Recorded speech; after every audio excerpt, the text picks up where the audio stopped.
नमस्कार, अस्सलाम वालेकुम, जय भीम, जोहार साथियों। मैं जावेद सैयद आपका स्वागत करता हूं।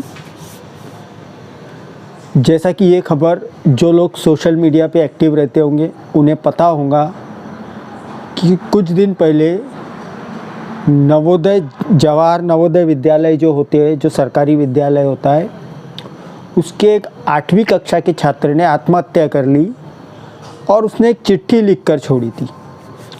उस चिट्ठी में जो छात्र था वो दलित था। उसने चिट्ठी में लिखकर छोड़ा था कि एक अजीत पांडे नामक शिक्षक है, अब सरनेम से आप पहचान लीजिए वो किस वर्ण का होगा, किस जात का होगा, कि अजीत पांडे नामक शिक्षक इसके दलित होने पर इसे प्रताड़ित करता था और इसी प्रताड़ना से उसने आत्महत्या कर ली। उत्तराखंड का एक मामला है। एक दलित युवक या जिसे बच्चा कह लीजिए, वो मंदिर में प्रवेश करने गया तो इतनी ठंड में रात भर उसे बांधा गया और जलती हुई लकड़ियों से रात भर पीटा गया। इस वक्त वो अस्पताल में भर्ती है। यूपी के इटावा में काचीपुरा एक बस्ती है, वहाँ पे एक वाल्मीकि समाज की शादी थी तो दबंगों ने उसमें पथराव कर दिया, हमला कर दिया, जिस कारण वहाँ पे दलितों के साथ या कह लीजिए वाल्मीकि समाज वालों के साथ मारपीटी की गई। ये सब आपके साथ तब हो रहा है जब आपके पास संविधान नाम का एक कवच है, संविधान नाम का एक रक्षा रूपी कवच है। आपके पास आपका रक्षक है जो आप पर होने वाले अन्याय अत्याचार के खिलाफ आपकी रक्षा करता है, आपको पुलिस सुरक्षा प्रदान करता है।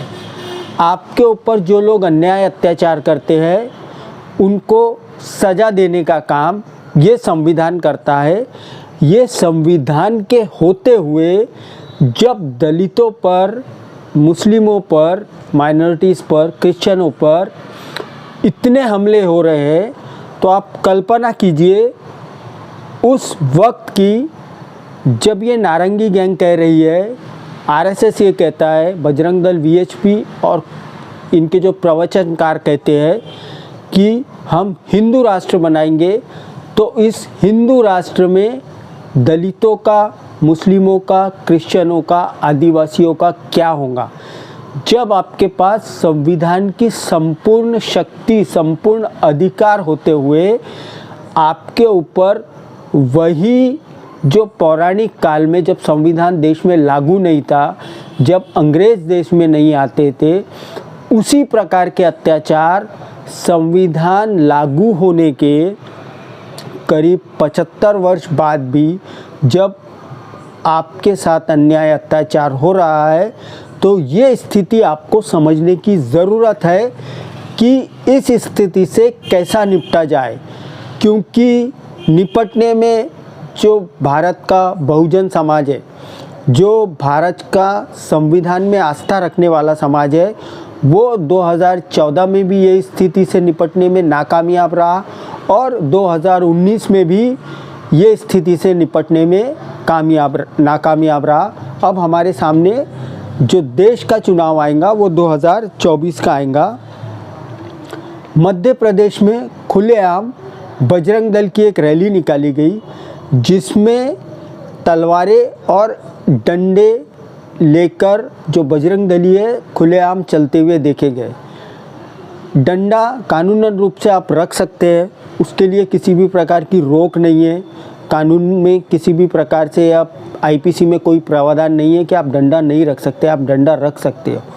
लेकिन 6 इंच से ऊपर का जो एक हथियार होता है जिसे हम चाकू, तलवार कहते हैं, उससे रखने के लिए हमें पुलिस की अनुमति लेनी पड़ती है।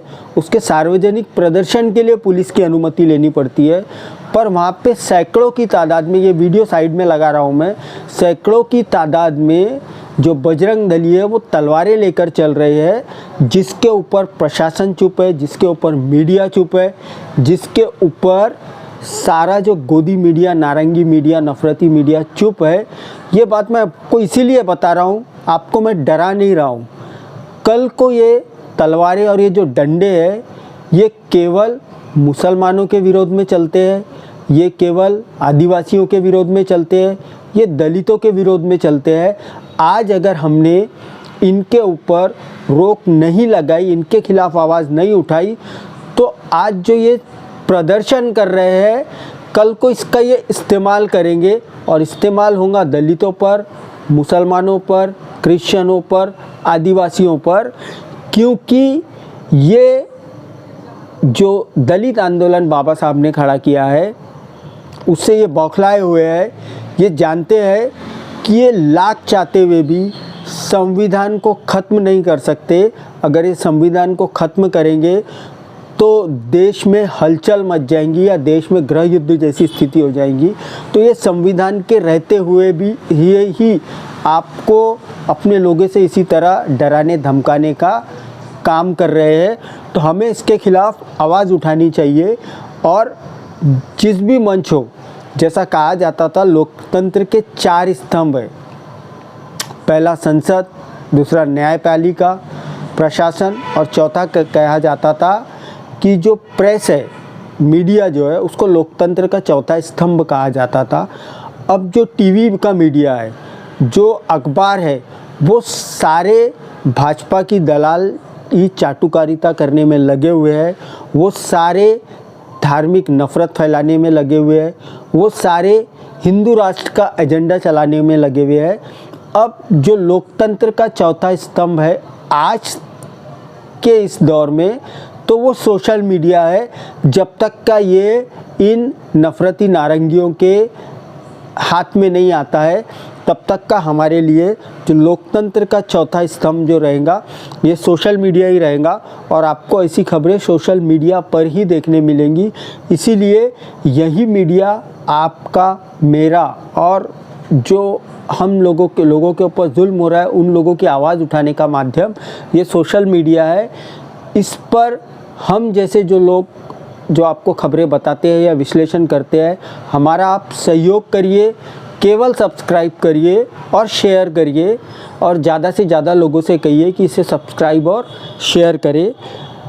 अब जब ये हिंदू राष्ट्र की बात करने के लिए पिछले 6 महीने में के लिए 8 महीने में जब से लॉकडाउन की सारी जो प्रतिबंध थे हटे, उसके बाद दिल्ली में सैकड़ों ऐसे मतलब सभाएं हुई है, जंतर मंतर पे कह लीजिए, रामलीला में, जो इस मतलब मांग के लिए हुई है कि भारत को हिंदू राष्ट्र घोषित किया जाए। तो जब संविधान के रहते हुए दलितों को अधिकार नहीं मिल रहा है, आदिवासियों को अधिकार नहीं मिल रहा है, मुस्लिमों के ऊपर अन्याय अत्याचार हो रहा है, तो संविधान हटाने के बाद जब वो लोग कहते हैं कि हिंदू राष्ट्र बनाएंगे, तो उस हिंदू राष्ट्र में आपका और मेरा क्या होगा ये हमें सोचना पड़ेगा और हमें ऐसी ताकतों के खिलाफ बोलना पड़ेगा। अगर हम बोलने से डरते हैं, जो लोग बोल रहे हैं उसका साथ देना पड़ेगा या उनकी बोली हुई बातों को लोगों तक पहुंचाना पड़ेगा।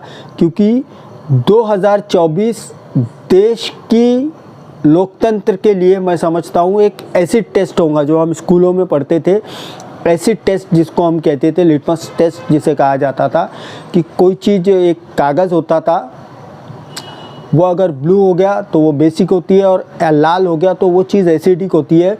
तो देश के लोकतंत्र के स्वास्थ्य का जो 2024 में जो है वो एक एसिड टेस्ट होने वाला है, जिसके लिए हमें अभी से सचेत रहना पड़ेगा। क्योंकि अगर 24 में भी यही विकृति, नफरती और नारंगी मानसिकता की सरकार आती है, तो समझिए पिछले 8 सालों में ये 2 टर्म में आपकी नौकरियां खा ली गई है, देश के ज़्यादातर सरकारी संसाधन खा लिए गए हैं, दलितों को अभी खुलेआम मंदिरों में घुसने पर मारा जा रहा है। जब दलित मंदिरों की शिकायत लेकर पुलिस में जाते हैं, तो अगर वहाँ भाजपा का राज हो तो पुलिस उनकी शिकायतें नहीं ले रही है। तो आपको समझना होगा कि 2024 आपके लिए, भारत के लोकतंत्र के लिए, मेरे लिए, हमारे समाज के लिए, बहुजन समाज के लिए एक एसिड टेस्ट साबित होने वाला है। और इस एसिड टेस्ट को हमें पास करना है। पास करना है मतलब इन नारंगियों को इन नफरती लोगों की जो एक सत्ता आई है, जो देश बेचने में लगे हैं, जो देश के संसाधन बेचने में लगे हुए हैं, जो देश के रोज़गार ख़त्म करने में लगे हुए हैं, इनको हटाने के लिए सामूहिक रूप से एक पहल होना चाहिए। या जो लोग पहल करते आप उनका साथ दें। अगर आप साथ नहीं दे सकते तो उनकी बातों को ज़्यादा से ज़्यादा लोगों तक पहुंचाएं। अगर आपको ये मेरा वीडियो पसंद आया तो सब्सक्राइब करें, शेयर करें। जय भीम, जय संविधान।